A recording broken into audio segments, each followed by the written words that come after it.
Assalamualaikum warahmatullahi wabarakatuh. Alhamdulillahi rabbil alamin. Wassalatu wassalamu ala asyrafil mursalin Nabiyyina wa maulana Muhammadin wa ala alihi wa sahbihi ajma'in. Wa ashhadu an la ilaha illallah wahdahu la syarika lah. Wa ashhadu anna Muhammadan abduhu wa rasuluh. Sallallahu alaihi wa ala alihi sahbihi wasallama tasliman katsira, thumma amma ba'd. Alhamdulillah, kembali kita melanjutkan kajian di pagi hari ini, dan kita akan membahas tentang hukum jual beli domain. Baik, salah satu di antara yang menjadi perhatian sebagian orang yang bermain online adanya keberadaan domain parking atau domain yang dia tidak dipakai namun dibutuhkan oleh sebagian orang, sehingga kadang harganya cukup tinggi sesuai dengan tawar-menawar yang mereka lakukan. Kita terlebih dahulu akan membahas tentang hukum jual beli domain secara umum. Pada prinsipnya, segala sesuatu yang memiliki manfaat yang mubah bisa memberikan manfaat bagi manusia dengan manfaat yang mubah, bisa ditransaksikan secara syar'i. Ada kaidah yang mengatakan kullu ma sahha naf'uhu sahha bai'uhu illa bidalil. Semua yang boleh dimanfaatkan maka boleh ditransaksikan kecuali jika ada dalil yang melarang. Alasannya adalah karena Allah Subhanahu wa taala menciptakan bumi dan berikut isinya untuk dimanfaatkan oleh manusia. Dalilnya firman Allah di surat Al-Jathiyah ayat yang ke-13, وَسَخَّرَ لَكُمْ مَا فِي السَّمَاوَاتِ وَمَا فِي الْأَرْضِ جَمِيعًا مِّنْ إِنَّ فِي ذَلِكَ لَآيَاتٍ لِقَوْمٍ يَتَفَكَّرُونَ. Dialah yang menundukkan untuk kalian segala sesuatu yang ada di langit dan yang ada di bumi, jami'an semuanya, minhu sebagai rahmat dari Allah Ta'ala. Inna fi dzalika laayatin liqaumin yatafakkarun. Sesungguhnya semua itu merupakan tanda bagi orang yang mau berfikir. Allah Subhanahu wa taala juga berfirman, "Huwallazi khalaqa lakum ma fil ardi jami'a." Dialah zat yang menciptakan segala sesuatu yang ada di muka bumi ini untuk kalian. Sehingga Allah Ta'ala ciptakan bumi berikut isinya untuk manusia. Karena itulah ketika Allah tundukkan benda-benda langit seperti matahari, bulan, bintang, awan, dan yang lainnya untuk kelestarian alam kehidupan manusia, maka demikian pula Allah tundukkan berbagai makhluk di bumi, ada binatang, ada tumbuhan, termasuk juga yang ada di dalam perut bumi untuk kelestarian hidup manusia. Sehingga apapun yang ada di bumi ini boleh dimanfaatkan oleh manusia, dan itu hukum asal. Hanya saja kita memanfaatkan itu dibatasi oleh kepemilikan. Banyak benda di alam ini yang berada di bawah kekuasaan orang lain, menjadi hak milik orang lain, sehingga satu-satunya cara bagi kita untuk bisa mendapatkan benda itu adalah dengan melakukan transaksi. Transaksi dengan siapa? Dengan pemiliknya. Bisa dengan cara beli atau sewa. Baik transaksi komersil maupun transaksi non-komersil. Dalam kaidah ini, objek yang diperjualbelikan adalah objek yang manfaatnya mubah. Sehingga ada dua syarat terkait masalah manfaat. Pertama, benda ini punya manfaat.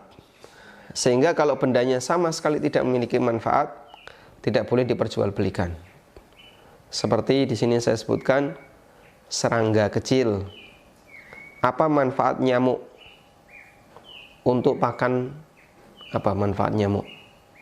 Untuk dipakai pakannya tokek atau pakan cicak. Ya, kita kan tidak boleh merawat tokek, nggak boleh merawat cicak. Kutu, apa manfaat kutu? Nggak ada. Semut juga demikian. Maka benda yang pada asalnya dia tidak punya manfaat sama sekali, tidak boleh diperjualbelikan. Yang kedua, manfaatnya mubah.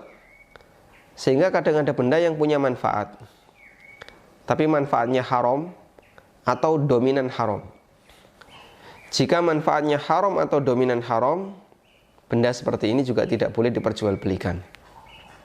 Contohnya, khamr. Khamr itu ada nggak manfaatnya? Ada, tapi dominan haram. Makanya dalam Al-Quran, Allah Subhanahu wa Ta'ala tidak menafikan manfaat khamr. Allah Subhanahu wa Ta'ala berfirman, yas'alunaka 'anil khamri wal maisir. Mereka bertanya kepadamu tentang khamr dan judi. Apa jawaban Allah? Qul, katakanlah wahai Muhammad, fihima ithmun kabirun wa manafi'u linnas. Katakanlah, dalam khamr dan judi ada dosa besar dan ada banyak manfaat bagi manusia. Sehingga Allah Ta'ala tidak menghilangkan manfaat khamr. Allah mengakui keberadaan manfaat khamr. Sebagaimana klaim orang yang mengkonsumsi khamr, ini bisa mendatangkan manfaat dan seterusnya. Betul. Tapi kata Allah, dosanya lebih besar dibandingkan manfaatnya. Artinya madaratnya lebih dominan dibandingkan manfaat. Dan sebuah benda jika madaratnya lebih dominan dibandingkan manfaatnya, maka benda itu hukum asalnya terlarang untuk diperjualbelikan. Kemudian di dunia online, domain termasuk sesuatu yang besar manfaatnya. Saya tidak perlu menyebutkan karena Anda yang bermain di sana tentu lebih paham, ya. Domain itu apa, Pak? Mungkin ada yang nggak paham, ya. Domain itu apa definisinya? Seperti alamat, ya. Yang dia nanti misalnya konsultasisyariat.com. Nah, nama konsultasisyariat.com ini adalah domain. Sehingga ketika kita membuka situs tertentu, saya mau ke situs A, ke situs B, nah, domainnya itu seperti alamat ketika kita mau mengakses sebuah data tertentu di internet. Baik, dan di situ jelas ada manfaatnya. Karena dengan adanya nama ini, baik yang bentuknya .com, .net, .id, atau .dot yang lainnya, maka kita punya alamat tertentu dan bisa diakses oleh orang lain. Lalu data yang kita cantumkan di situ, baik bentuknya artikel, tulisan, maupun bentuknya audio, rekaman, maupun bentuknya video, bisa diakses oleh orang lain. Selanjutnya tentang sewa domain. Akad jual beli domain mungkin yang lebih tepat adalah akad sewa menyewa. Karena tidak terjadi perpindahan hak milik untuk objek yang ditransaksikan. Bukti bahwasanya di sana tidak terjadi perpindahan hak milik adalah penggunanya dibatasi waktu. Sehingga domain yang ditransaksikan pada hakikatnya adalah objek sewa, bukan objek jual beli. Namun apapun itu, selama dia memiliki manfaat yang mubah, boleh dijadikan sebagai objek akad, baik sewa maupun jual beli. Ada beberapa domain milik saya pribadi yang karena tidak diperpanjang hilang. Ada juga domain yang dimiliki oleh Yayasan Amal Abadi Indonesia karena tidak diperpanjang, terus diambil alih oleh orang lain. Makanya kadang orang yang masih menganggap domain itu sesuatu yang penting, maka dia akan berusaha untuk selalu memperpanjang, selalu menjaganya dengan memperhatikan. Kalau ini sudah mendekati mau habis masa aktifnya, kemudian diperpanjang lagi dan terus seperti itu. Baik, sehingga untuk jual beli domain secara umum tidak ada masalah. Sekarang kita beralih pada permasalahan hukum domain yang sangat mahal. Seperti yang kita pahami, kadang ada sebagian orang yang dia pekerjaannya sebagai makelar domain. Dulu mungkin awal-awal internet masuk di Indonesia masih banyak domain yang kosong, sehingga orang berebut untuk beli. Sekarang sebenarnya juga sama, orang berebut untuk beli. Makanya kadang ada orang yang punya perusahaan dengan nama tertentu, dia mau beli domain dengan nama itu, sudah dimiliki oleh orang lain. Misalnya apa? Nama yang umum ya. Misalnya perusahaan dengan nama Insan Mandiri. Nanti insan.com sudah ada yang punya. Mandiri.com sudah ada yang punya. Bahkan .net juga sudah ada yang punya. Gabungan Insan Mandiri kadang sudah ada yang punya. Dan yang punya itu kadang tidak memanfaatkan, cuman dia biarkan. Tapi dia punya harapan nanti kalau ada orang yang butuh akan dijual dengan harga yang lebih mahal. Tayyib. Karena itu sebelum kita bahas masalah ini, kita akan membahas dulu mengenai hukum menjual barang di atas harga pasar. Penentuan harga termasuk bagian yang diatur dalam fikih jual beli. Menjual barang melebihi harga pasar digolongkan para ulama sebagai tindakan pembodohan terhadap konsumen. Sementara melakukan pembodohan dalam transaksi jual beli termasuk penipuan yang diharamkan dalam agama. Allah Ta'ala menyebut kiamat, salah satu di antara nama kiamat adalah Yaumut Taghabun. Sebagaimana yang Allah firmankan di surat At-Taghabun ayat 9, Dzalika Yaumut Taghabun, itu adalah hari Taghabun. Disebut sebagai hari Taghabun dari kata ghaban yang artinya pembodohan, karena orang-orang mukmin penduduk surga membodoh-bodohkan penduduk neraka. Al-Qurtubi menyebutkan keterangan Ibnul Arabi Al-Maliki, salah satu ulama ahlu sunnah, namanya Ibnul Arabi. Karena Ibnul Arabi ada dua ya, ada Ibnul Arabi Al-Maliki, beliau ulama Malikiyah ahlu sunnah. Yang kedua Ibnu Arabi tanpa alif lam, Ibnu Arabi At-Ta'i, yang ini tokoh sufi yang punya penyimpangan yang jauh, karena dia punya akidah wahdatul wujud, bersatunya Allah Ta'ala dengan makhluk. Keterangan yang disampaikan oleh Al-Qurtubi di sini dikutip dari Ibnul Arabi Al-Maliki, ulama Malikiyah. Qala Ibnul Arabi, kata Ibnul Arabi, istadalla ulama'una biqaulihi ta'ala dzalika yaumut taghabun. Para ulama kami, kalau ini kami yang dimaksud adalah mazhabnya, berarti mazhab Malikiyah. Para ulama kami berdalil dengan firman Allah Ta'ala, dzalika yaumut taghabun ala annahu la yajuzul ghabnu fil muamalatid dunyawiyyah. Lianna Allah Ta'ala khassasat taghabun biyaumil qiyamah. Berdasarkan firman Allah ini, maka tidak boleh adanya al-ghabn, tidak boleh adanya pembodohan dalam muamalah duniawi. Karena Allah Ta'ala mengkhususkan kejadian taghabun itu hanya berlaku di yaumil qiyamah. Sehingga manusia satu membodohkan manusia yang lain, membodoh-bodohkan manusia yang lain, itu berlaku di yaumil qiyamah. Tayyib. Kemudian kami sebutkan bahwa dalam transaksi pembodohan itu ada dua. Di sini saya simpulkan dari keterangan Dr. Ali Muhyiddin Al-Qardagi dalam buku beliau Mabda' Ar-Ridha fil Uqud.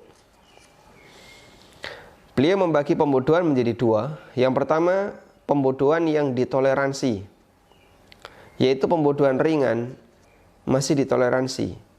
Dan ini merupakan pendapat mayoritas ulama, meskipun ada sebagian ulama yang mengatakan pembodohan tidak ada yang ditoleransi meskipun sedikit. Contohnya apa pembodohan yang ditoleransi? Ya. Misalnya ada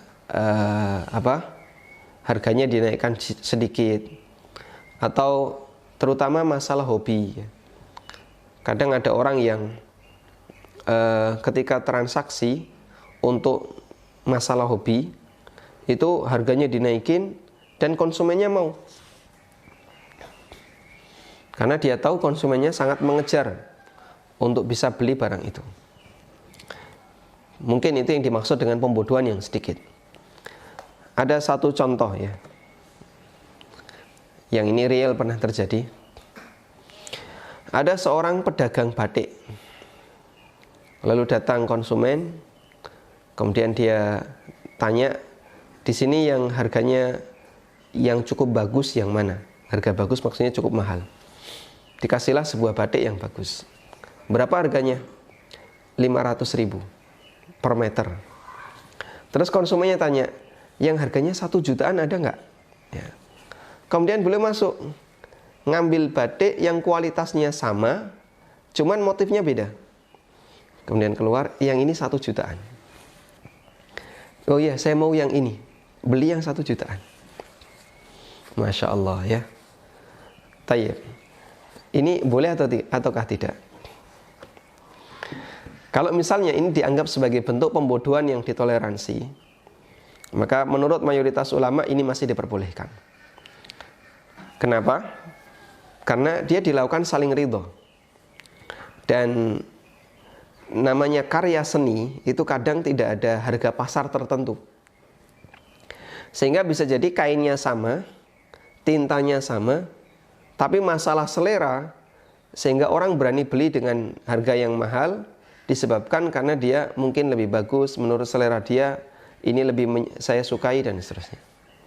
Nah. Tayyib. Dan bisa kita golongkan barangkali ini salah satu di antara contoh pembodohan yang masih bisa ditoleransi. Mungkin kejadian yang sama juga dialami oleh kaum muslimin yang lain untuk transaksi objek yang dia tidak punya harga pasar. Selanjutnya yang kedua, pembodohan yang tidak bisa ditoleransi yang disebut dengan ghabnul fahish. Al-ghabn al-fahish. Menurut Hanafiyah, Malikiyah, dan sebagian ulama Hambali, transaksi yang mengandung ghabnul fahish dibatalkan dan barang dikembalikan. Selanjutnya ulama berbeda pendapat mengenai berapa batasan nilai menjual barang di atas harga pasar yang terhitung sebagai al-ghabn al-fahish, sebagai pembodohan yang tidak bisa ditoleransi, pembodohan yang parah. Di sini saya hanya menyebutkan salah satu pendapat saja, yaitu pendapat Malikiyah. Dalam fikih 4 madhab ya, disebutkan pendapat Malikiyah, al-masyhuru fil madhahib annahu la yuraddul mabi'u bil ghabni fir ribhi walau kana katsiran fawqal 'adati illa fi umurin. Menurut Malikiyah, yang masyhur menurut berbagai madhab, bahwa barang yang dibeli tidak dikembalikan dengan sebab ghabn, adanya pembodohan yang menghasilkan keuntungan melebihi dari batas normal, kecuali dalam beberapa kejadian. Ahaduha, diantaranya yang pertama adalah ayyakunal ba'i wal mushtari bil ghabnil fahish wakilan aw wasiyan fa idza kana kadzalika fa inna bai'aha wa shira'aha yuraddu. Penjual dan pembeli yang mengalami ghabn fahish adalah wakil atau orang yang diberi wasiat. Jika itu yang terjadi, maka transaksinya dibatalkan. Kemudian mengenai standar ghabn fahish, di sini saya hanya ingin menegaskan bahwa ketika terjadi ghabn fahish, transaksinya dibatalkan. Lalu Malikiyah menyebutkan standarnya. Wakhtulifa fi haddil ghabnil fahish. Dan ulama berbeda pendapat tentang batasan ghabn fahish. Sebagian mengatakan idza buyyi'atis sil'atu bi ziyadatis sulusi an qimatiha au bi naqsis sulusi kana ghibnan. Ada sebagian yang mengatakan apabila barang itu dijual dengan harga melebihi dari sepertiga harga normal, konsumennya nggak ngerti ya, harga pasarannya misalnya 10.000, lalu dia jual 15.000, berarti di situ lebih dari sepertiga harga normal, keuntungannya lebih dari sepertiga harga normal. Au binaqsis thuluth, atau pengurangannya lebih dari sepertiga harga normal, pembelinya nggak ngerti. Misalnya harga pasar 10.000, ada orang yang menjual, terus kita tawar 5.000, berarti ditawar apa? Setengah dari harga pasar, pengurangannya lebih dari sepertiga. Kana ghibnan, maka ini termasuk ghabn yang hukumnya dilarang. Kemudian juga difatwakan oleh Asy-Syaikh Abdul Aziz Ibnu Baz rahimahullah bahwa ghaban fahish itu standarnya kembali kepada urf yang berlaku di masyarakat. Beliau pernah ditanya tentang ghaban yang mempengaruhi keabsahan transaksi, kata beliau, ikhtalafu fihi, ulama berbeda pendapat. Ba'duhum qala ats-tsuluts wa ba'duhum qala aqallu min dzalik. Walakin ahsanu ma qila fi dzalik annahu ma ya'udduhu an-nasu ghabnan bil urfi ma ya'uddu ahlul bai'i wasyira'i ghabnan haitsu ya'tabiru daran lil mushtari. Ada yang mengatakan sepertiga, ada yang mengatakan kurang dari sepertiga. Tapi pendapat yang lebih kuat dalam masalah ini adalah apa yang dinilai oleh masyarakat sebagai ghaban bil urfi menurut standar yang mereka pahami, maka berarti transaksinya terhitung ghaban, di mana itu bisa menyebabkan pembeli mendapatkan madarat atau pembeli dalam hal ini dirugikan. Tayyib. Nah, di sini saya kasih kesimpulan terkait masalah tadi ya, ghaban fahish, yang dia memberikan, atau sebagian Maliki yang memberikan batasan sepertiga, dan oleh Syekh bin Baz yang lebih tepat itu kembali kepada uruf di masyarakat. Kesimpulannya, istilah ghaban fahish di masyarakat kita sering disebut dengan harga mentung atau harga nutuk, ya, atau harga mukul.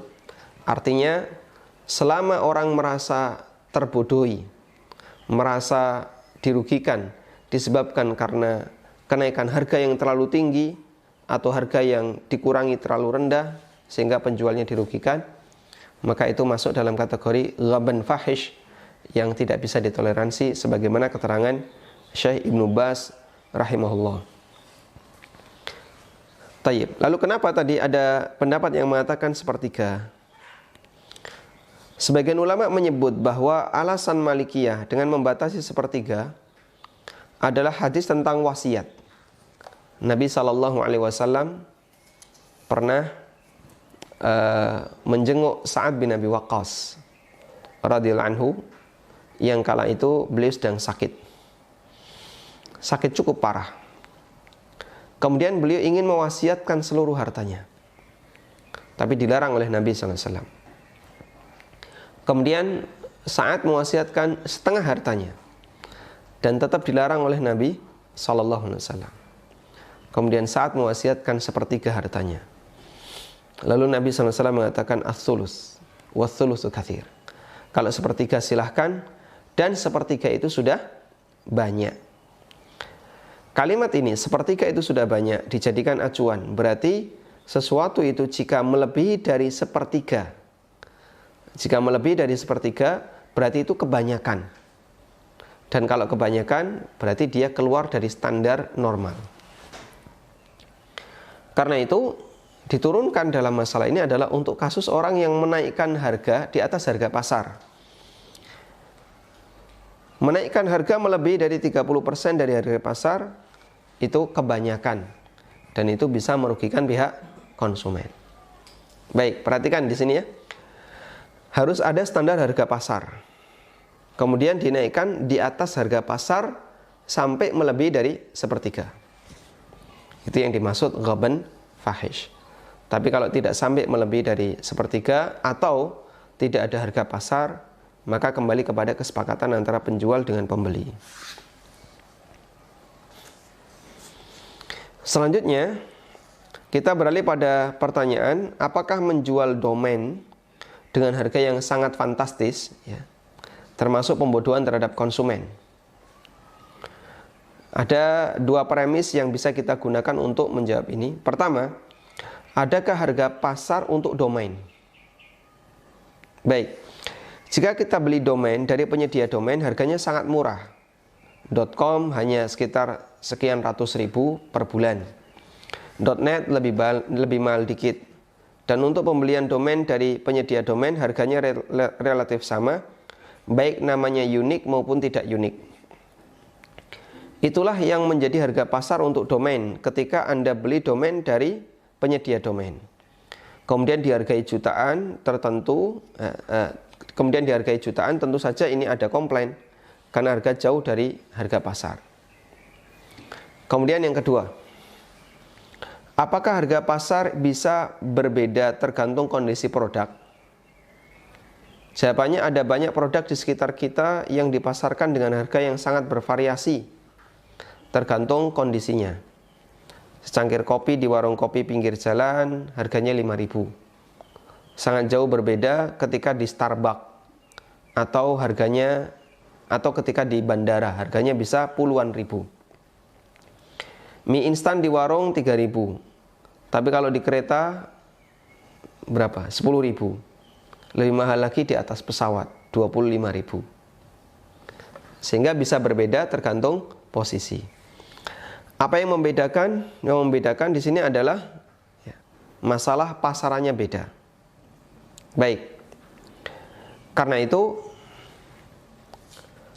kadang harga pasar itu berubah karena perbedaan kondisi pasar.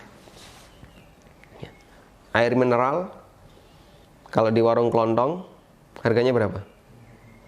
3.000. Di kereta 5.000. Di bandara 10.000. Di atas pesawat 25.000. Di kamar hotel 30.000. Nah, itu berbeda-beda antara satu tempat dengan tempat yang lain. Di Papua berapa? 25.000. Domain juga harga pasarnya bisa berbeda ketika masih berada di penyedia domain harganya murah. Namun ketika sudah dipegang oleh seseorang, memiliki nilai pasar yang tinggi dan dia rawat dengan baik sehingga nilainya bisa lebih mahal.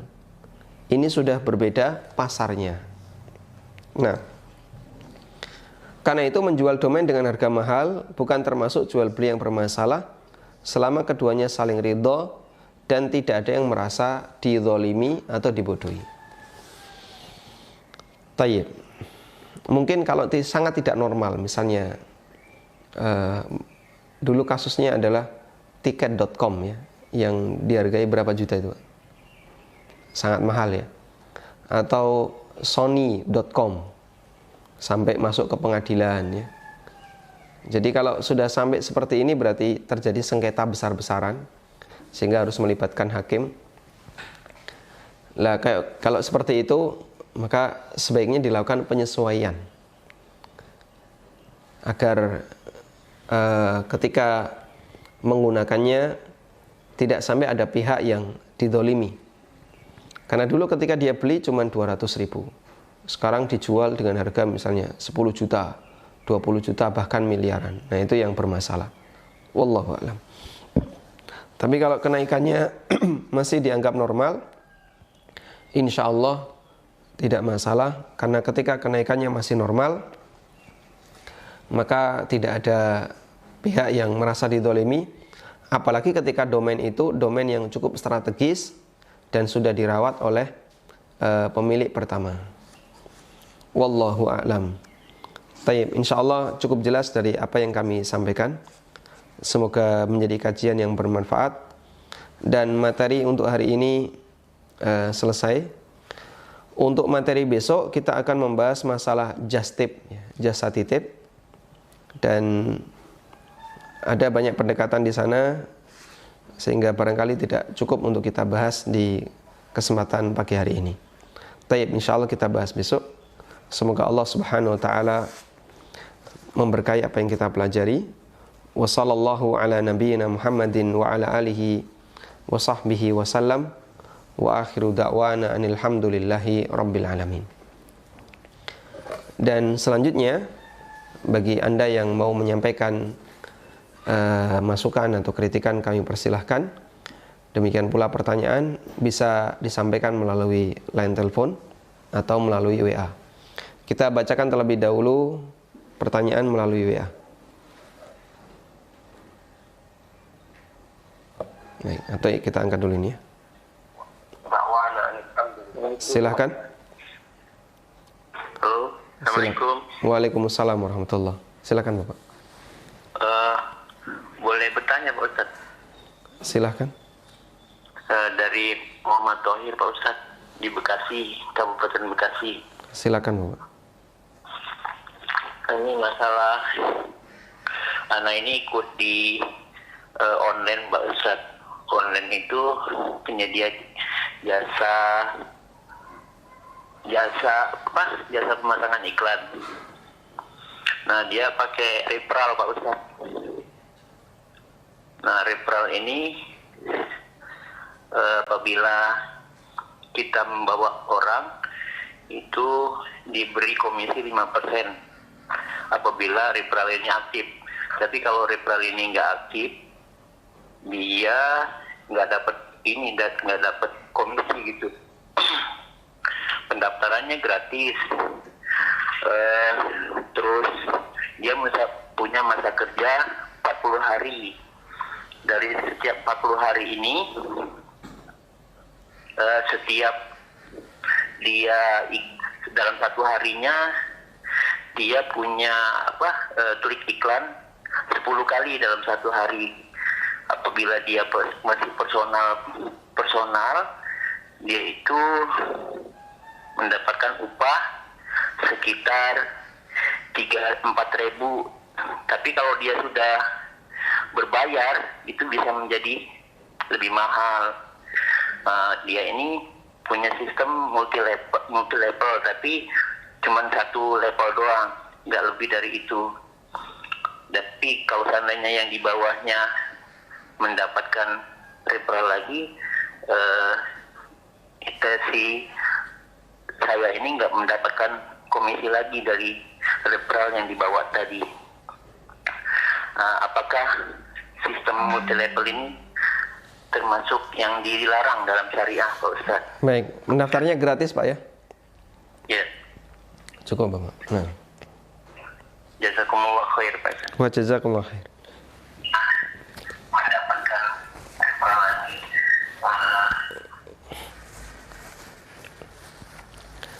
Tayyib. Kita mencatat bagian dari pernyataan Bapak bahwa pendaftarannya gratis. Karena pendaftarannya gratis, berarti andai pun Bapak tidak mendapatkan downline sama sekali, nggak ada yang ngeklik, tidak mendapatkan apapun, berarti Bapak tidak dirugikan. Karena itu, wallahu ta'ala alam, model referral seperti ini selama dilakukan secara gratis, insya Allah tidak ada masalah. Berarti tidak ada jual beli peluang di sana. Yang bermasalah dalam transaksi MLM adalah ketika di situ ada jual beli peluang dan terhitung sebagai jual beli peluang pada saat pembayaran atau ketika bergabung sebagai member ada pembayaran. Ya. Kalau membayar berarti di situ ada unsur jual beli peluang. Baik. Kurang lebih persamaannya seperti ini ya.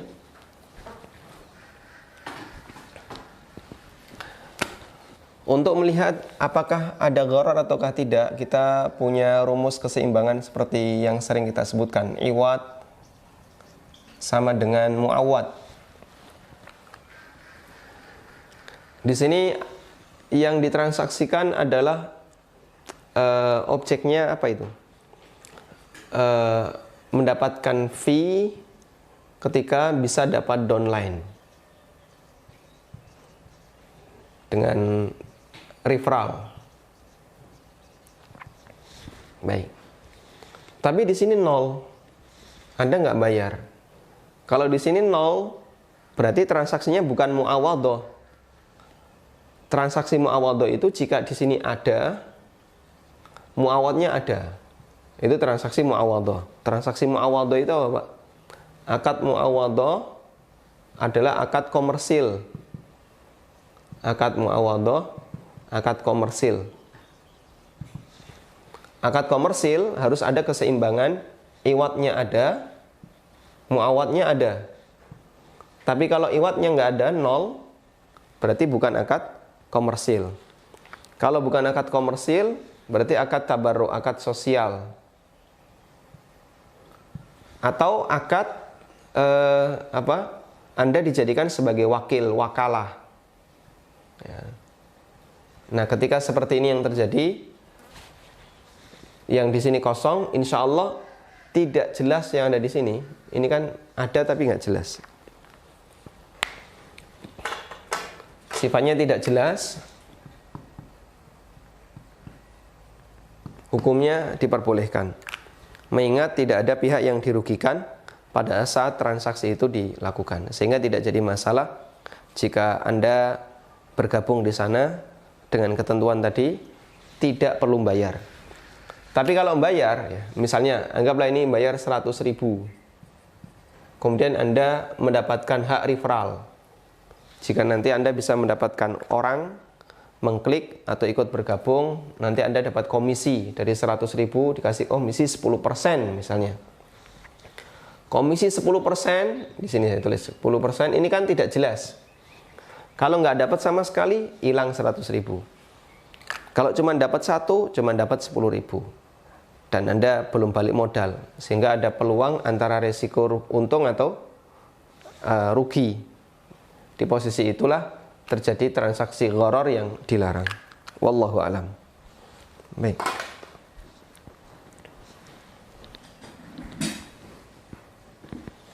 Kita coba buka pertanyaan melalui WA. Assalamualaikum Ustaz. Waalaikumsalam warahmatullahi. Pertanyaan, sebagaimana pendapat Malikiyah di dalam trading keuntungan maksimal adalah 30%. Pertanyaannya terkait hadis Zubair dengan penjualan tanah yang keuntungannya melebihi 100%. Bagaimana cara memahaminya bila dikaitkan dengan pendapat Malikiyah tersebut? Yang kedua, bolehkah faktor tambahan edukasi atau know-how dari seorang penjual kepada pembeli untuk menjadikan harga jual tersebut mendapatkan keuntungan melebihi 30%? Baik. Anak dari Eko Wahyu Banjarmasin. Jazakallahu khairan. Wa jazakumullahu khairan. Nah. Tayyib. Kita coba bahas ini ya. Jadi pembahasan tentang harga jual melebihi harga pasar. Yang ini dalam Malikiyah ditoleransi maksimal 30%. Baik, dalam Malikiyah ditoleransi maksimal 30%. Berarti di situ ketentuannya adalah ada harga pasar, kemudian harga jualnya melebihi dari standar ini. Sudah? Kalau lahan, properti, dan seterusnya, ada nggak harga pasar? Harga pasarnya ada nggak? Harga pasar ada. Ada ya? Sudah? Cuman harga pasar lahan itu selalu naik sesuai dengan kondisi perkembangan keinginan masyarakat untuk memiliki lahan. Sehingga harga pasar itu bisa berubah tergantung apa? Tergantung demand and supply. Tergantung kebutuhan dan ketersediaan. Nah, di sini kan ada perbandingan antara kebutuhan dengan ketersediaan. Kalau harga pasarnya naik karena keseimbangan demand and supply, maka ini dibiarkan. Dan Nabi SAW tidak melarang yang seperti ini. Karena itu pernah terjadi kenaikan harga yang sangat drastis di masa beliau. Kemudian beliau SAW diminta oleh para sahabat, "Ya Rasulullah, turunkan harga untuk kami." Tapi Nabi SAW tidak melakukannya. Dan Nabi SAW mengatakan, "Innallaha huwal qabidul basitul musa'ir." Dialah Allah, zat yang melapangkan dan menyempitkan rizki para hamba, dan dialah zat yang al-musa'ir, yang menetapkan harga. Sehingga karena Allah Ta'ala zat yang menetapkan harga, bagaimana caranya? Salah satunya adalah dengan keseimbangan antara demand and supply, antara kebutuhan dengan ketersediaan. Sehingga kalau tanah itu naik harganya disebabkan karena adanya banyak permintaan atau karena perkembangan waktu, sehingga harga properti itu menjadi naik, nggak jadi masalah. Dan itu yang terjadi pada kejadian Abdullah bin Zubair. Kemudian kalau ada tambahan know-how tentang edukasi, Dan tambahan edukasi ini diinkludkan dengan harga objek. Misalnya Anda menjual sebuah mesin. Mesin ini custom. Ketika barang itu custom, maka dia bisa jadi nggak ada harga pasar. Plus edukasi, bagaimana cara mengoperasikan mesin ini agar bisa menghasilkan. Lalu dari total ini Anda kasih harga yang dia lebih dari mesin biasa. Ya. Misalnya kalau mesin cetak biasa harganya 10 juta. Tapi karena dia custom dan perlu ada edukasi, Anda kasih harga misalnya sampai 100 juta. Ini 10 juta kalau biasa. Tapi kalau seperti ini jadinya kasih harga 100 juta. Kita bisa sebut ini nggak ada pasarannya. Kenapa? Karena mesin Anda custom. Yang kedua, dia ada faktor edukasi. Ada banyak unsur yang dibutuhkan oleh pihak konsumen. Di posisi itu ketika tidak ada pihak yang merasa dibodohi pada saat kenaikan harganya dibuat tinggi, insya Allah tidak masalah, karena ini senilai dengan manfaat. Ekivalen dengan manfaat. Baik. Sehingga wallahu ta'ala alam, boleh saja pada saat terjadi ekivalen dengan manfaat, ada kenaikan harga yang lebih tinggi. Wallahu a'lam. Ya. Silahkan. Tidak ada pihak yang merasa dibodohi pada saat kenaikan harganya dibuat tinggi. Silahkan. Halo. Dikecilkan volume televisinya, Pak. Assalamualaikum. Waalaikumsalam warahmatullahi. Volume televisinya dikecilkan ya. Ini Ustaz, saya mau nanya nih Ustaz, di luar tema, kalau batasan sholat qobliyah dan ba'diyah itu sebenarnya sampai pan gitu. Kalau kita di masjid kan sampai iqomah gitu ya Ustaz ya. Terus yang kedua masalah zikir Ustaz. Pertanyaannya yang pertama apa, Pak? Yaitu batasan sholat qobliyah dan ba'diyah itu sampai kapan gitu loh. Umpamanya kalau libur gitu untuk kita yang sholat di rumah gitu loh. Baik. Terus yang kedua itu masalah zikir Ustaz. Kalau zikir pagi petang itu apakah harus posisi kita duduk, apakah boleh yang baring atau gimana juga, dan itu zikir yang lain. Nah, Ya Allah khairan Ustaz. wa jazakumullah khairan. Baik.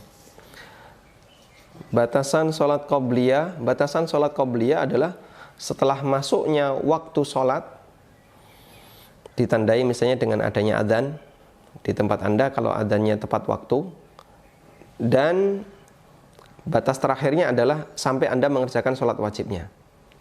Sehingga kalau sholatnya dilakukan di masjid, maka batasannya sampai qomat. Tapi kalau sholatnya dilakukan di rumah, maka batasannya adalah sampai Anda mengerjakan sholat itu bisa bersama keluarga atau sendirian. Kalau batasan ba'diyah, dari sejak selesai Anda melaksanakan sholat wajib sampai Anda melaksanakan sholat atau sampai masuk waktu sholat berikutnya. Sehingga misalnya ba'diyah duhur, berarti selesai Anda sholat duhur sampai masuk waktu asar. Wallahu a'lam.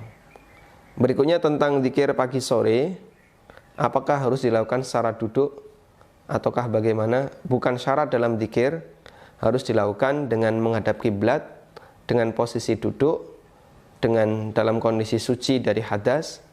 Bahkan bukan syarat harus menutup aurat. Meskipun kalau memenuhi semua ini, itu lebih baik. Sehingga andai kan ada orang yang zikir dalam kondisi suci dari hadas, menghadap ke arah kiblat, menutup aurat, ya. Kemudian apa lagi? Dia posisinya anteng, tidak banyak bergerak, bisa lebih fokus, maka nilai pahalanya akan lebih tinggi. Meskipun ini semuanya bukan syarat, karena kondisi-kondisi ini adalah syarat sholat, dan zikir itu bukan sholat, sehingga tidak berlaku sebagaimana syarat sholat. Wallahu a'lam. Baik. Kita baca pertanyaan melalui ya. Bismillah, Assalamualaikum Ustaz. Waalaikumsalam warahmatullahi. Saya mempunyai bisnis jasa pembuatan website. Selain pembuatan, saya juga menawarkan untuk menyewa hosting dan domain kepada pihak ketiga. Namun pembayarannya ditransfer ke saya setelah website selesai dibuat alias saya menalangi dulu. Yang jadi pertanyaan saya, apakah transaksi tersebut termasuk menggabungkan dua akad jual beli, yaitu akad jasa pembuatan website dan akad wakil menyewa hosting dan domain pada pihak ketiga? Dan bolehkah saya menerima pembayaran di akhir? Syukran jazakallah khairan. Nah, syukran wa jazakumullah khairan. Anda di posisi sebagai penyedia jasa. Dan dalam transaksi jasa, pembayaran boleh di awal, boleh di tengah, boleh di akhir. Sehingga ketika pembayarannya itu dilakukan di akhir, otomatis Anda harus keluar modal dulu. Kita ulangi ya. Dalam transaksi jual beli jasa, pembayaran itu boleh di awal, boleh di tengah, boleh di akhir. Sebagaimana dalam transaksi jual beli barang, pembayaran boleh di awal, di tengah, di akhir. Kecuali untuk objek emas atau perak. Ketika dipertukarkan dengan uang, maka wajib dilakukan di depan dengan cara tunai, tidak ada yang kurang. Karena itu, jika boleh pembayaran dilakukan di akhir, otomatis konsekuensinya adalah boleh bagi kita untuk mengeluarkan dana sebagai untuk memenuhi kebutuhan agar jasa itu terwujud. Misalnya, seorang guru les privat misalnya, dia mendapatkan bayaran di akhir, setelah 1 bulan ngajar baru dibayar. Dia keluar modal nggak? Keluar. Apa misalnya? Beli pulpen, beli spedol, beli ini, karena perlengkapan dia yang bawa. Sehingga dia keluar modal dulu, lalu barulah dia bisa bertransaksi dengan orang lain. Setelah 1 bulan baru dibayar. Transaksi umroh. Anda mau menjual paket umroh. Otomatis Anda keluar modal dulu. Dengan cara misalnya beli LA ya, land arrangement yang ada di Saudi. Anda bahkan kadang sudah sedia tiket pesawat. Kemudian Anda bisa menyusun itinerary keberangkatan. Lalu dari situ baru Anda tawarkan, kami akan melakukan perjalanan umroh dengan itinerary seperti ini. Siapa yang berminat silahkan, harganya sekian. Sehingga Anda keluar modal dulu, baru melakukan transaksi jual beli jasa. Hukumnya diperbolehkan. Wallahu a'lam. Nah. Silahkan. Assalamualaikum Ustaz. Waalaikumsalam warahmatullahi wabarakatuh. Mohon volume televisi dikecilkan, Pak. Ya Ustaz. Ya Ustaz, saya mau tanya sedikit masalah akad salam yang masih tertinggal Ustaz. Kita kan mengadakan akad salam dengan produsen. Apakah kita boleh melakukan akad salam dengan pengepul atau pedagang yang mengumpulkan dari beberapa produsen dalam bentuk pembayaran di depan dan penetapan harga? Kemudian apabila akad salam yang kita sepakati sudah selesai dalam hal harga dan sesuai dengan jumlah pembayaran, sisa daripada produk tadi bagaimana cara pembeliannya? Apakah dengan transaksi biasa atau bisa disambung dengan bentuk akad salam selanjutnya, Ustaz? Baik, produknya apa, Pak? Produk semacam minyak atsiri, Ustaz. Minyak atsiri. Oh. Ya. Baik. Pengepulnya itu pengepul minyaknya atau pengepul bahan baku? Pengepul minyak, Ustaz. Pengepul minyak. Ya, produsennya berarti produsen minyak ya? Bukan ya, produsen bahan baku. Baik. Ada juga dia melakukan borongan, Ustaz, kepada petani, kemudian dia mengolah sendiri. Nah, dia melakukan akad salam dengan kita. Apa ini juga dibenarkan, Ustaz? Jadi dia mengambil bahan baku, kemudian dia cetak Dia cetak bahan produk yang kita lakukan akad salam. Apakah ini juga dibenarkan? Baik. Gitu, Ustaz. Nah. Ustaz, jazakallahu khairan. Assalamualaikum warahmatullahi wabarakatuh. Waalaikumsalam warahmatullahi wabarakatuh. Tayyib. Yang pertama, bahwa akad salam itu bukan dengan produsen. Kalau dengan produsen itu bukan akad salam namanya, tapi akad istisna. Dan tidak perlu melakukan salam untuk objek yang diproduksi oleh produsen ketika akadnya dilakukan dengan produsen. Akad salam itu berlaku dengan trader. Jadi kita ulang dulu ya. Kita sedang membahas hukum jual beli untuk objek yang tidak dimiliki penjual. Anda garis bawahi bagian ini. Kita sedang membahas transaksi jual beli untuk objek yang tidak dimiliki penjual. Untuk objek yang tidak dimiliki penjual bisa diakadkan dengan beberapa cara yang dia legal secara syar'i. Pertama adalah akad istisna. Akad istisna itu berarti akad yang bentuknya pesan untuk dibuatkan barang. Jika syarat dalam istisna penjual harus sudah memiliki objek itu, berarti nggak perlu istisna dan tidak ada istisna jadinya. Konsekuensi bolehnya akad istisna adalah objek belum dimiliki oleh penjual. Misalnya saya mau beli kursi meja yang custom. Kalau kursi mejanya sudah ada, kemudian syaratnya harus sudah ada dulu baru saya beli, berarti tidak perlu istisna. Kita cukup jual beli biasa. Kalau jual beli biasa itu bukan istisna, sehingga tidak ada istisna lagi jadinya.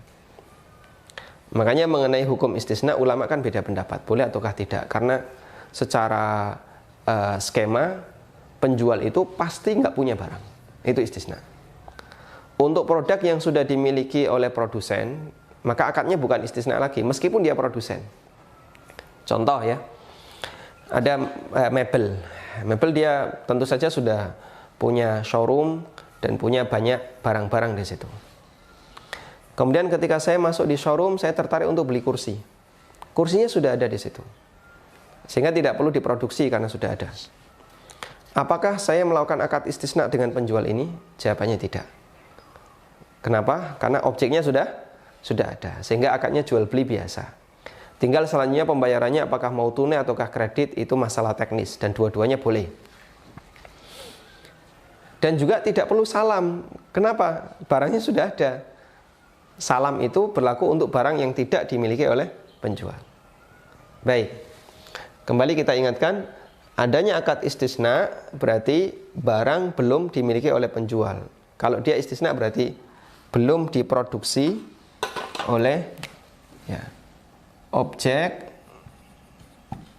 belum diproduksi.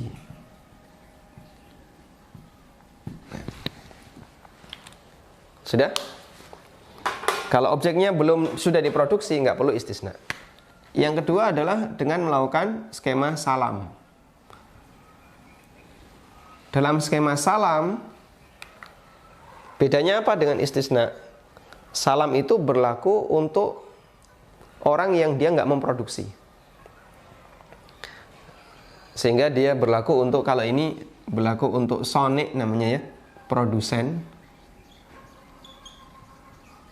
Kalau ini berlaku untuk baik, penjual biasa, trader ya, lebih cocoknya mungkin kita terjemahkan dengan seorang trader.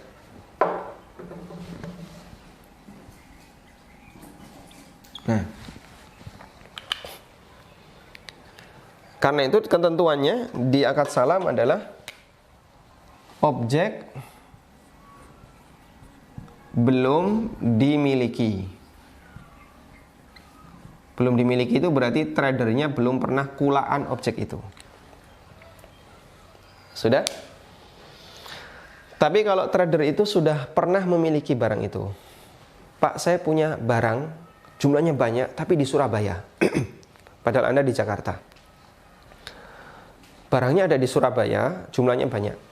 Saya beli itu setahun yang lalu. Berarti tradernya sudah punya belum? Sudah. Konsumennya di Jakarta. Anda di Jakarta, konsumen di Jakarta. Baik, barang itu kan masih di Surabaya.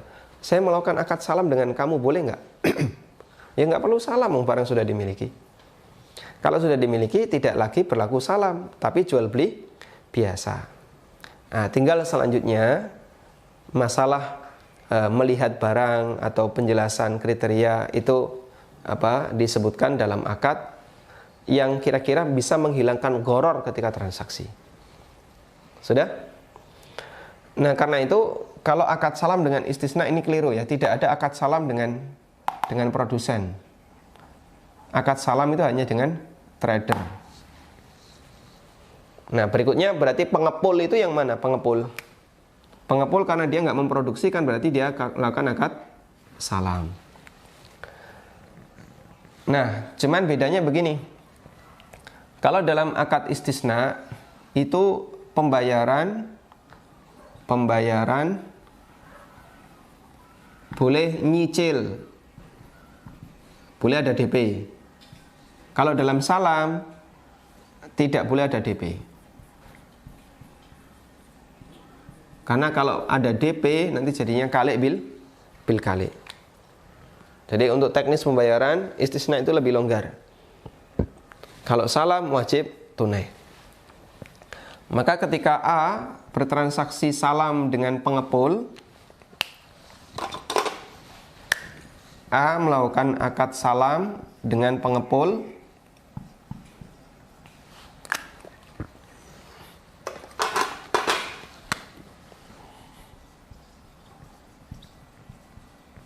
di sini wajib dilakukan secara tunai. Ini harus tunai. Sudah? Nah, kemudian nanti kriteria dijelaskan. Misalnya minyak. Minyak ada kategorisasi enggak? Oh, ada misalnya.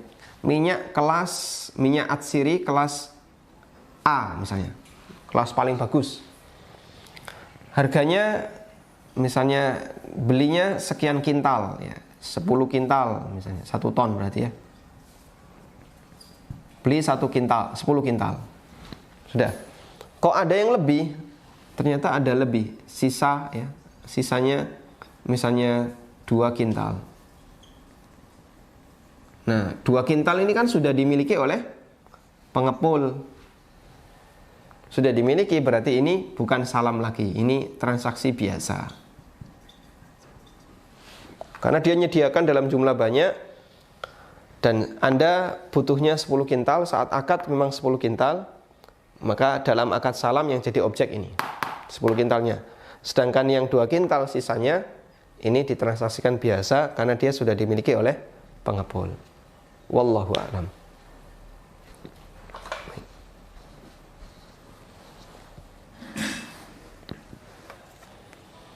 Baik. Silahkan. Assalamualaikum Ustaz. Waalaikumsalam warahmatullahi. Ada dengan Abdullah dari Bintaro. Mau menanyakan ini Ustaz. Ada teman yang dia ini memiliki sebuah kedai kopi, ya. Dan mungkin dengan kondisi yang sekarang terjadi ini, dia memutuskan untuk menjual kedai kopinya. Nah, pertanyaannya adalah sebenarnya kalau yang seperti ini apakah sesuatu yang diperbolehkan? Artinya menjual kedai kopi itu Ana ingat waktu Ustadz menjelaskan mengenai seperti menjual lapak ya.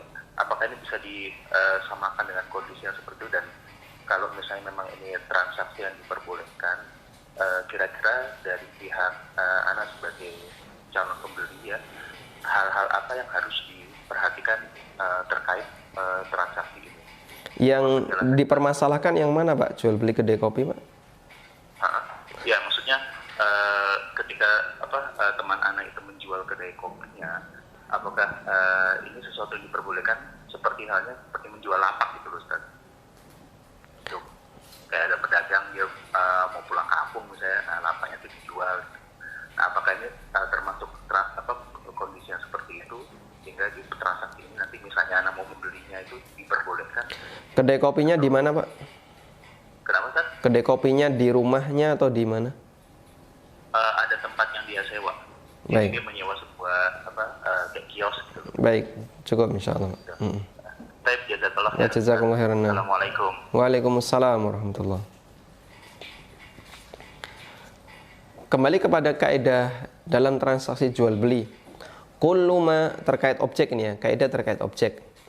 Kullu ma sahha bai'uhu kullu ma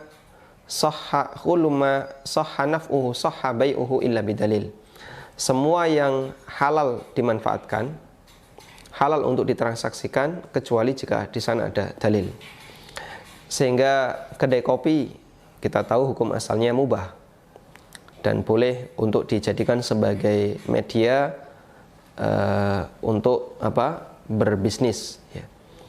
Sehingga insya Allah tidak masalah ketika ini dijadikan sebagai objek transaksi. Bagaimana kalau itu berada di sebuah lapak? Kalau lapaknya adalah lapak sewa, berarti nanti Anda perlu menggantikan nilai sewa, dan masalah harga itu sebenarnya kembali kepada kesepakatan kedua belah pihak. Karena itu tidak ada masalah, baik di situ kedai kopinya di rumah maupun sewa sebuah ruko untuk dijadikan sebagai kedai kopi, dua-duanya diperbolehkan. Sehingga tidak ada masalah dari transaksi kedai kopi. Wallahu a'lam. Baik, kita bacakan pertanyaan melalui WA.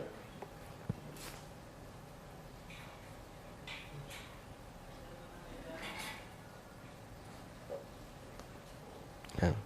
Silahkan. Halo, Assalamualaikum.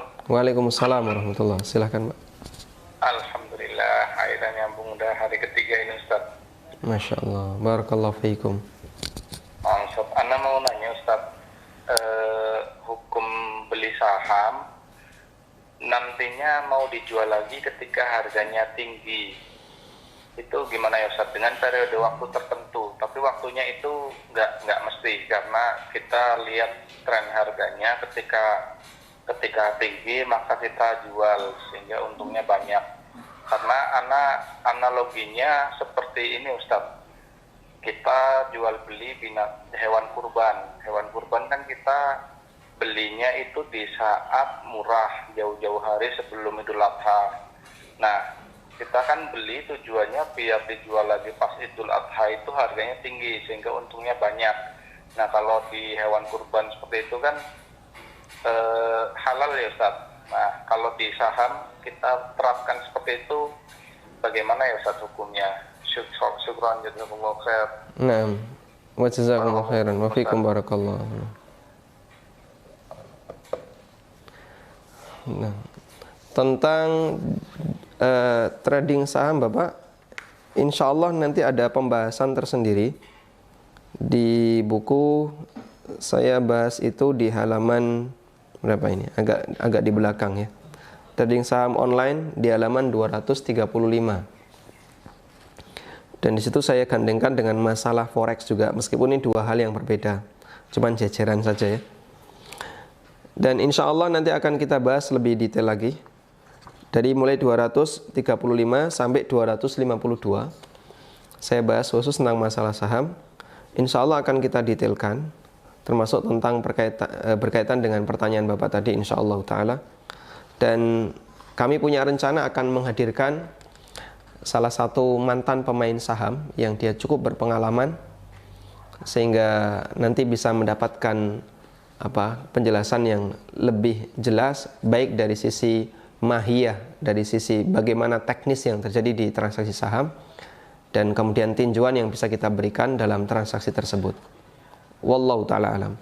Jadi mohon bersabar, Bapak sudah berhasil menelpon, namun pertanyaan Bapak tertunda, nggak jadi masalah.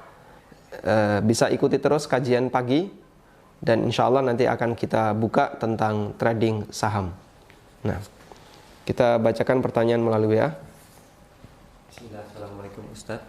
Waalaikumsalam warahmatullahi. Di luar topik pertanyaannya, apakah ketuban pecah 5 jam menjelang persalinan termasuk nifas? Apakah wajib sholat? Jazakallahu khairan. Wa jazakumullah khairan. Apakah ketuban yang pecah 5 jam sebelum persalinan termasuk nifas? Jaraknya 5 jam berarti kemungkinan besar nabrak waktu sholat kalau itu terjadi siang hari. Apakah ini termasuk nifas sehingga nanti sang ibu tidak lagi berkewajiban untuk menjalankan sholat? Kalau kita melihat definisi yang disampaikan oleh para ulama madzhab terkait apa itu darah nifas, apa itu nifas, mereka mengatakan nifas itu dam. Nifas itu darah. Ad-dam al-kharij, darah yang keluar. Ada yang mengatakan qablal wiladah, indal wiladah, ba'dal wiladah. Ada yang mengatakan sebelum proses persalinan beberapa saat, ada yang mengatakan ketika proses persalinan, dan ada yang mengatakan pasca proses persalinan. Baik. Sehingga ulama beda pendapat mengenai batasan darah nifas. Apakah dia darah yang keluar beberapa saat sebelum persalinan, ataukah yang keluar ketika proses persalinan, ataukah yang keluar pasca persalinan? Mereka beda pendapat.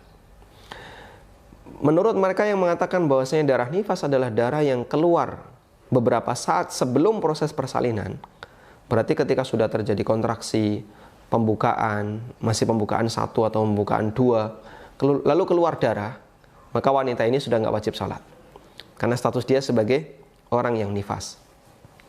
Tapi menurut ulama yang mengatakan darah nifas itu adalah darah yang keluar pasca persalinan, maka kalau baru pembukaan 1, pembukaan 2, lalu keluar darah, dia belum terhitung nifas. Itu terhitung sebagaimana istihadhah, masih wajib sholat. Baik. Sehingga perbedaan yang terjadi di antara para ulama 4 mazhab itu adalah perbedaan masalah waktu darah itu keluar. Apakah sebelum, beberapa saat sebelum, ataukah ketika, ataukah pasca. Namun kalau kita perhatikan, semuanya sepakat nifas itu darah, bukan cairan biasa. Semuanya sepakat nifas itu bentuknya darah. Sehingga kalau yang keluar bukan darah, seperti rembes, kemudian keluar cairan ketuban, namun dia bukan darah, maka yang kami ketahui ini sama sekali bukan nifas. Dan pertanyaan yang semisal juga pernah disampaikan kepada Al-Imam Muhammad bin Shalih Al-Utsaimin rahimahullahu ta'ala, ketika beliau ditanya tentang masalah rembes atau ketuban pecah, bahkan dalam teks pertanyaannya sampai beberapa hari, beliau memberikan jawaban, selama itu bukan darah, maka dia tidak terhitung sebagai darah nifas. Sehingga wanita yang baru rembes, lalu keluar cairan, menjelang proses persalinan, misalnya rembes jam berapa? Jam 11 siang. Ya. Lalu persalinannya, kelahirannya terjadi setelah maghrib. Maka sepanjang waktu tadi, ketemu waktu zuhur, asar. Di sini masih wajib sholat. Kenapa? Belum keluar darah. Dan kalau belum keluar darah, maka belum terhitung nifas.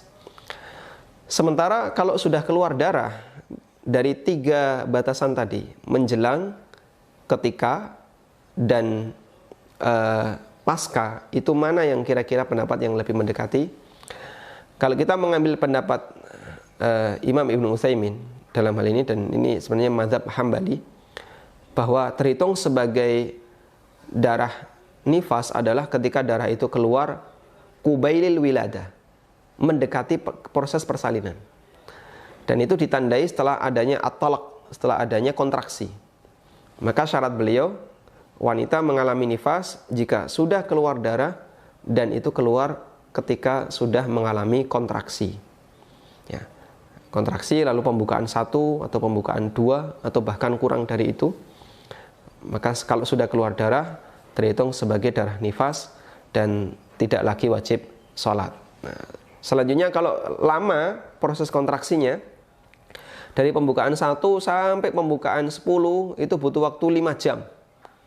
Ketemu beberapa waktu sholat, nggak wajib sholat kalau sudah keluar darah. Tapi kalau belum keluar darah, masih wajib sholat. Gimana sholatnya, Pak? Kan ini posisinya berada di atas ranjang persiapan untuk persalinan.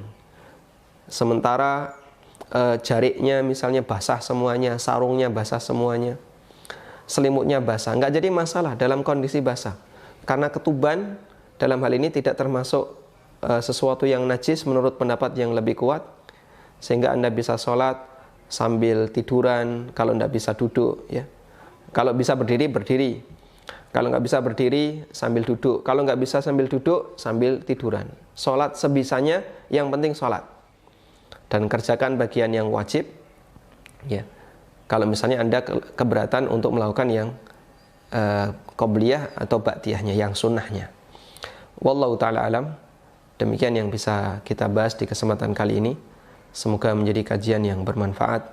Wassallallahu ala nabiyyina Muhammadin wa ala alihi wa sahbihi wasallam.